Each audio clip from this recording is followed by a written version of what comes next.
Hiya, my name's Bry. This musical lasts about 30 minutes. I hope you enjoy it. The singing's a bit dubious, but I'm a poet, not a singer. But the lyrics are funny.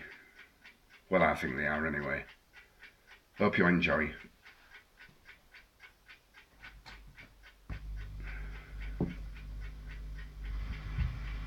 Before you listen to this recording, please be aware that it is not aimed at people who, through no fault of their own, have an obesity problem.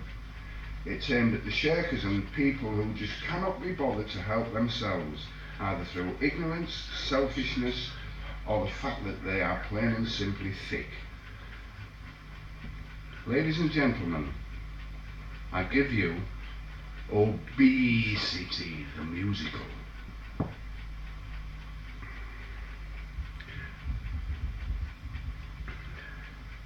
I was starting to worry a bit about my wife. When I met her, she was a mere slip of a lass, bubbly, funny and very sexy. But just lately she seems to have become obsessed with junk food. I was forever nagging her about her eating, and because of this she began to drift into deep depression.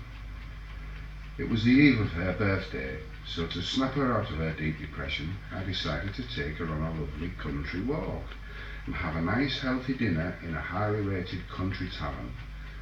This is the story of how my good intentions backfired on me, and of how my wife hit a downhill spiral which eventually resulted in her death.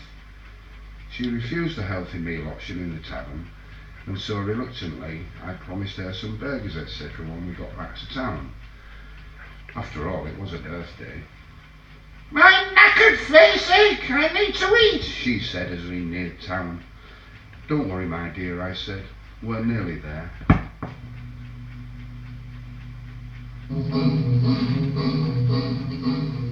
Oh, Fatfield's Diner is just there over the hill, and when you get there you can have your fill.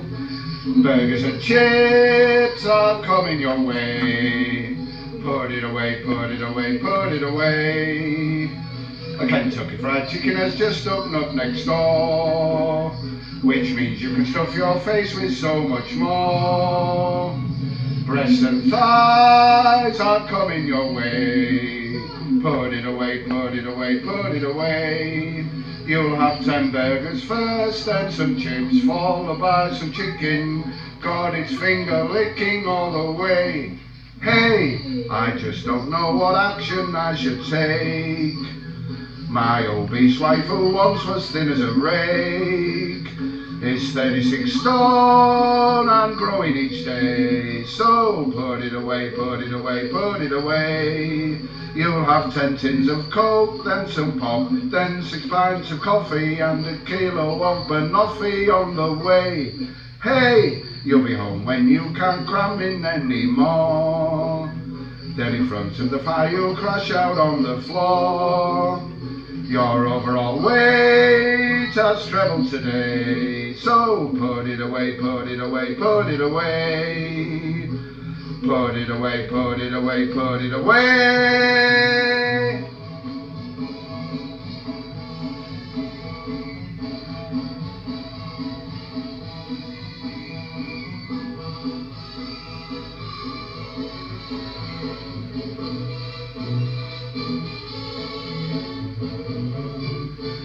You have eaten all the starters, and on top of that 10 kilos of tomatoes.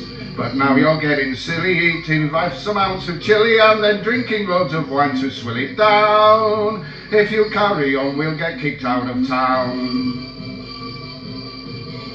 Let's go, you've already stole the show. I know Phil's running out of food. He says he doesn't want you here again. He thinks you're being kinda rude. He's demanding compensation. You've eaten enough food to feed a nation, and now you've nearly finished and his whole stock has diminished. You have put poor Fat Phil's business on the skids, and he's nothing left to feed his wife and his 4 poor kids. I'm afraid that Phil's just kicked us out the door. and he doesn't want our custom anymore. Wish we had never gone out today. So put it away, put it away, put it away, put it away.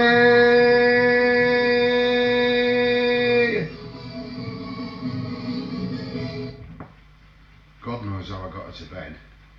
She couldn't manage it on her own. I had to wedge her in the door opening and then hit her with 3 crunching rugby tackles to get her through. I'd got used to her belching and farting, so much so that it actually sent me to sleep. I drifted off, knowing that when I woke up, the whole process of her binge eating would start again. A glint of sunlight peeped through the curtains. I opened my eyes and looked at her, and it was then, because I was so repulsed, that I realised I had to do something about it. Drastic action was needed in order to make her realise that if she carried on, I would have to leave. I just couldn't take any more.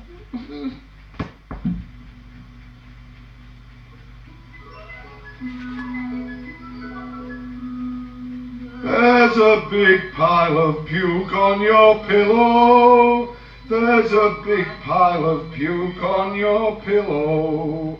And under the bed there are 10 loaves of bread. If you don't pack it in now, you're gonna be dead. Oh, what a horrible morning, waking up right next to you. You're like a frog before spawning. Look what fast food's done to you.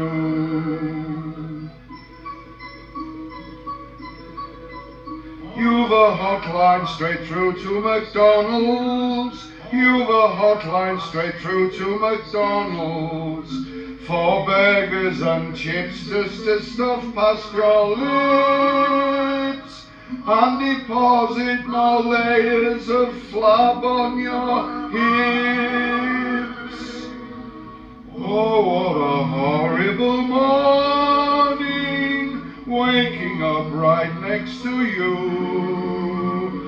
You're like a frog before spawning. Look what fast food's done to you.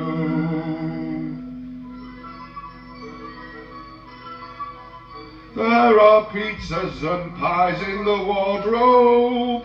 There are pizzas and pies in the wardrobe. Your cholesterol's high as an elephant's eye. And if you don't stop binging, you're going to die. Oh, what a horrible morning, waking up right next to you. You're like a frog before spawning. Look what fast food's done to you. Look what fast food's done to you.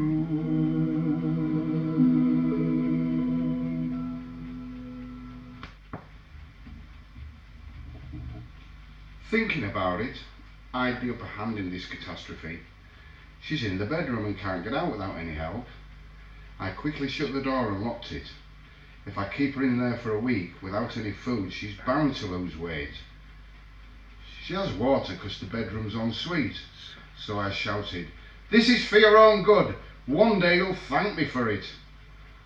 All of a sudden the house started shaking, and I heard the sound like a herd of wildebeest running across the plains, then an enormous shudder against the door. She was going berserk, shouting, "Let me out, you asshole! I'm starving!" I replied, "There's food under the bed and in the wardrobe. I'm off to see my therapist." As I was leaving the house, I could hear her like a pig in a trough, munching away at the bread, pies and pizzas. I reached my therapist and sat down in front of her. "What seems to be the trouble, Brian?" she asked. I replied, "Meal after meal in succession. She's driving me into depression. If she doesn't stop, she's going to pub, and that's why I've made this confession.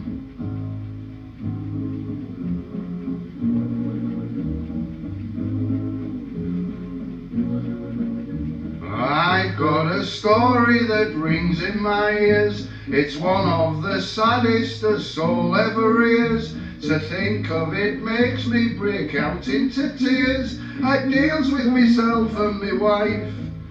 She was slim when I very first met her, but soon she did nothing but binge. Within months she'd ballooned to an overweight beast who'd lost sight of her very own minge. Oh, meal after meal in succession, she's driving me into depression. If she doesn't stop, she's going to pub, and that's why I've made this confession.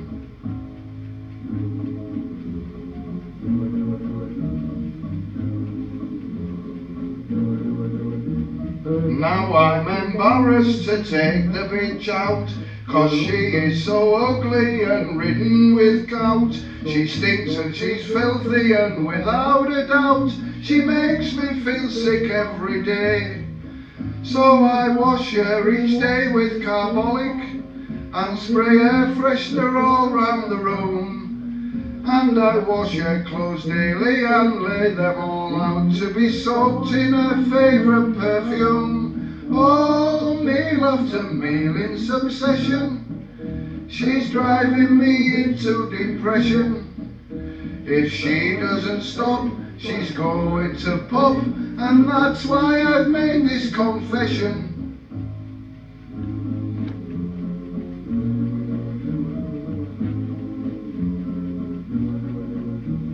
I shouldn't do all these nice things for her. I'm trying to save her, but ain't got a prayer. 'Cause she's costing a fortune, but she doesn't care. She thinks Diet Coke makes her slim. She's ballooned and her legs are all swollen. She can only just manage to walk, and she's stuffing in food so incessantly now that she can't even manage to talk.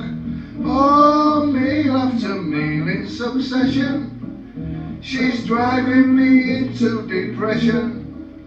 If she doesn't stop, she's going to pub, and that's why I've made this confession.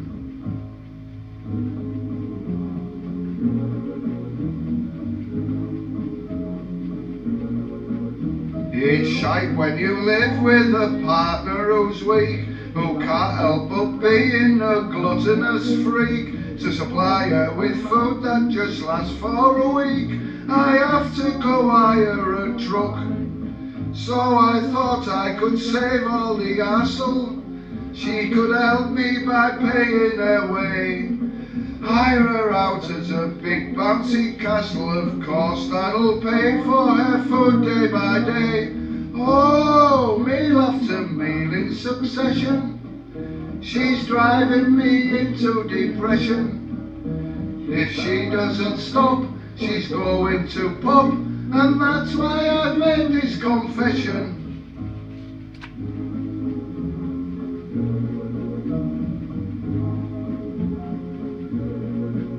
So I put out adverts to hire out the bag.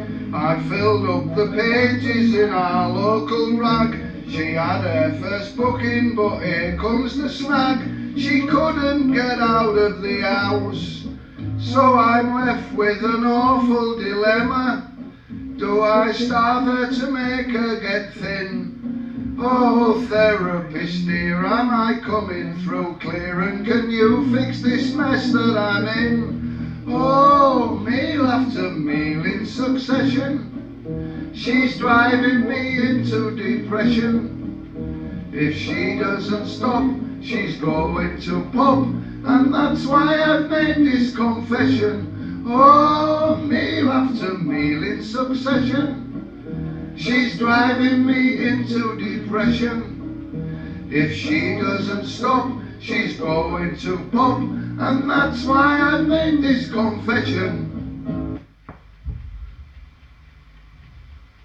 Well, my therapist looked at me and said sympathetically, "I can see your dilemma, Brian, but apart from locking her in the bedroom and starving her, there's nothing I can do. I can prescribe more pills for your depression, but I can't enforce diets and exercise on your wife. It's up to her." "Okay," I replied. "If that's the way it's meant to be, so be it. I'll be off now, back to my miserable life." On the way back, I had the funniest feeling that everything was going to be okay. "Pull yourself together," I said to myself. "Be firm and she'll come round, because when you walk through the door, hold your head up high and don't be afraid of your wife.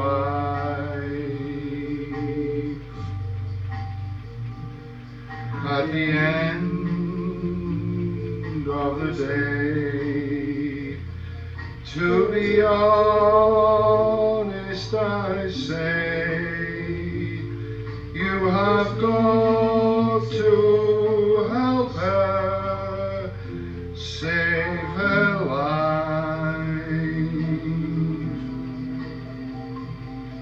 Walk on through the filth, walk on through the pain, for your wife is fat and ugly.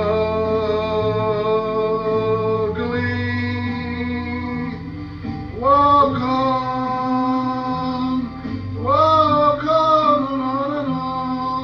and help your poor wife, or you'll end up on your own. You end up on your own.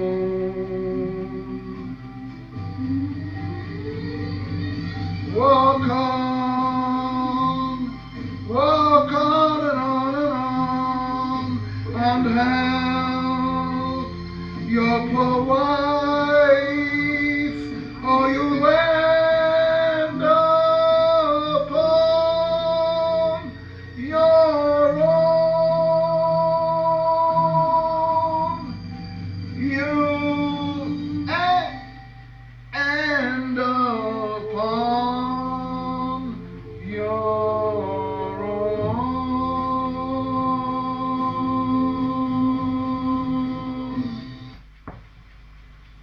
I got back to the house and gingerly unlocked the bedroom door.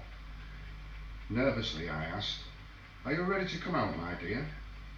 She replied, "Yes, matey, where's the food? I've finished what was in here." "You can't have," I replied. "There was a week's supply in there." Putting on the dressing gown I'd made her out of 2 pairs of curtains, she said, "Come in, Prattface, and have a look." I went in and looked around, and there wasn't a crumb of food anywhere. In the meantime, she had sneakily wedged herself in the doorway, shouting, "Come on, hit me with 3 rugby tackles. I've got to get out of here." 3 massive hits and she was out. By the time I got out, she was already in the kitchen eating frozen pizzas. "That's it," I said to myself. "It's ultimatum time."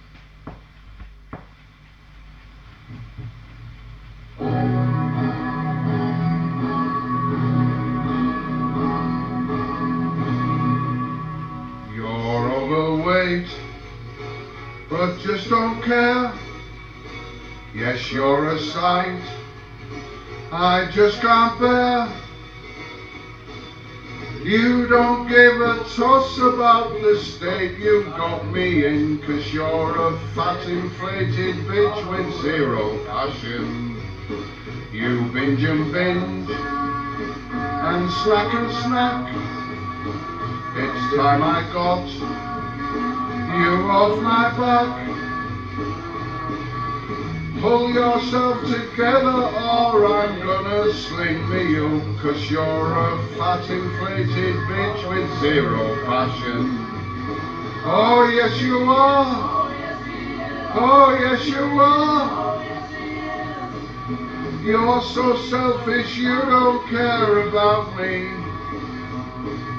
You've just eaten all the food I bought in for the week, 'cause you're a fat inflated bitch with zero passion. Oh yes you are. Oh yes you are. You just cannot stop yourself from eating.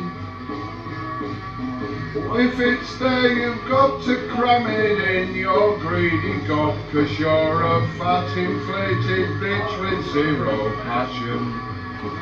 You're overweight, but just don't care. Yes, you're a sight I just can't bear. You just won't admit that you're an idle obese pig, 'cause you're a fat inflated bitch with zero passion. Oh yes you are. Oh yes you are. You're in love with takeaways and pizzas. Anything that fills you up as long as it's not me, 'cause you're a fat inflated bitch with zero passion. Oh yes you are. Oh yes you are. Pull yourself together, wife, and listen. I'm prepared to give you one more chance before I leave to cure a fat inflated bitch with zero passion. To cure a fat inflated bitch with zero passion. To cure a fat inflated bitch with zero passion.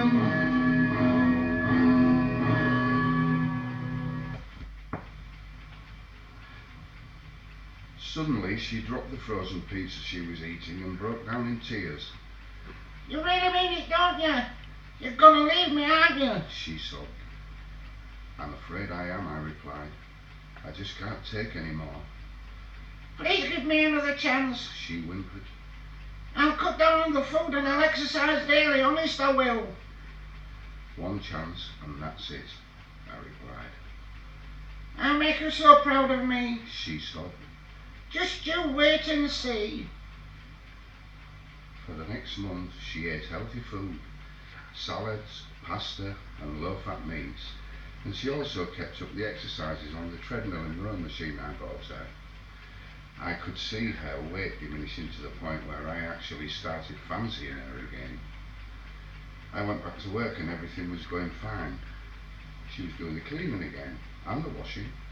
Proper little housewife she was, until, alas, one Friday when I got home from work, there was no sign of her. I'd forgot with all the weight she'd lost she was able to get in and out of the house.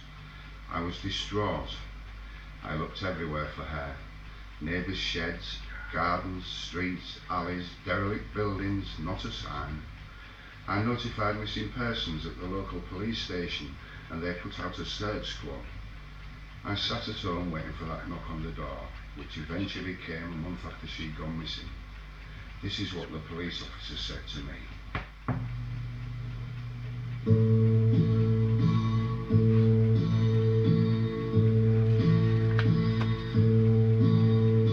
Massive splitter, her clothes don't fit over. Her massive splitter, her life's nearly over. Oh, massive splitter.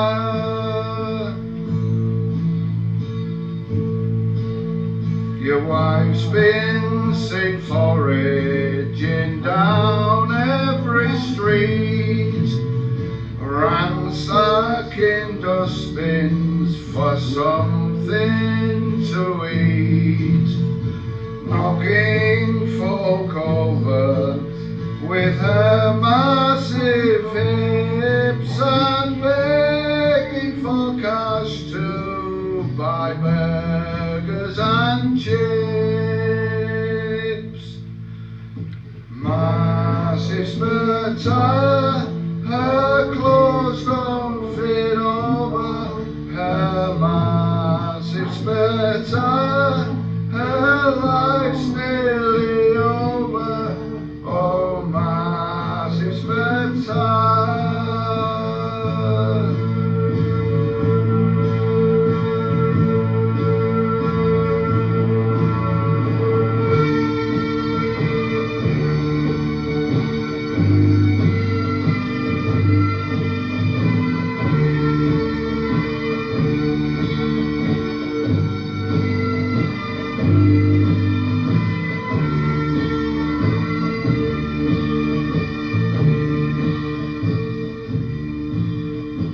We got a tip off about where your wife sleeps, round the back of McDonald's. Your wife nightly creeps, climbing in skips to devour all the waste. So we think that is where your poor wife's encased.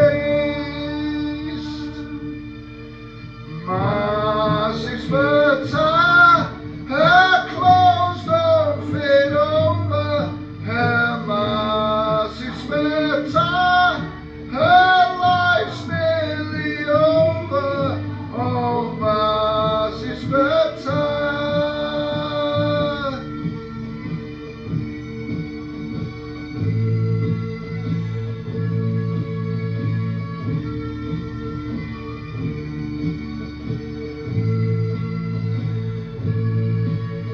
So I hurried down there, holding my breath.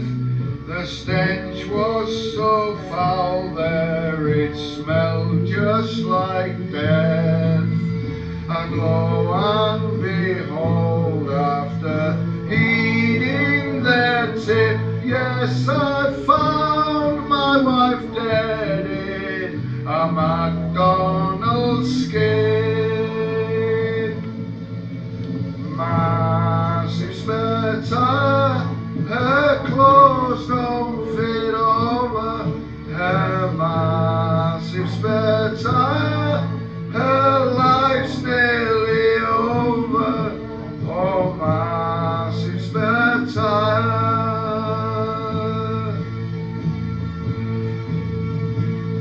My sister, her clothes don't fit over her. My sister, her life's nearly over. Oh, my sister.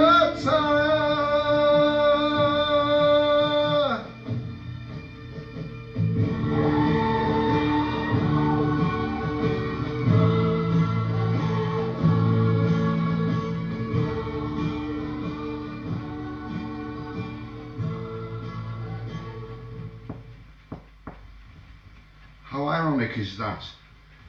I never recovered from my awful experience, so that was that.